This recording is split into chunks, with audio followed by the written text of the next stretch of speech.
Pernah tak tengok orang potong rumput kat tangga? Tapi, bukan itu yang kami nak share.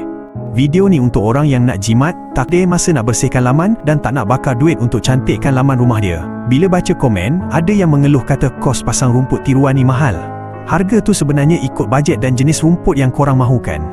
Sebenarnya tiap-tiap bulan, duit korang dah bocor beratus ringgit semata-mata cuma nak kemaskan laman depan rumah korang je. Jom kita kira, upah mesin rumput untuk corner lot atau semi-D sekarang, harga standard RM80. Sebulan minimum pun kena bersihkan laman sekali. Ni pun dah naik panjang dah rumput. Paling elok 2 kali sebulan untuk kawalan optimum. Kita ambil 2 kali sebulan nak upah potong rumput. Dah RM160. Setahun, korang dah lebur dekat RM2,000.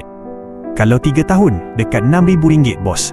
Itu belum kira pening kepala nak baja atau siram pokok. Ataupun rumput tiba-tiba mati dan botak sana sini, kenalah pula tanam rumput baru. Sebab tu, ramai owner bijak sekarang terus tukar pasang rumput tiruan premium bunny grass macam ni. Sekali je keluar modal bos. Lepas tu, dah tak payah dah nak potong rumput. Laman sentiasa kemas, hijau dan bersih. Kalau ikut ketahanan, rumput tiruan boleh sampai 8 hingga 15 tahun. Bergantung pada jenis dan cara pemasangan. Jangan pelik, ada je yang bertahan sampai 20 tahun.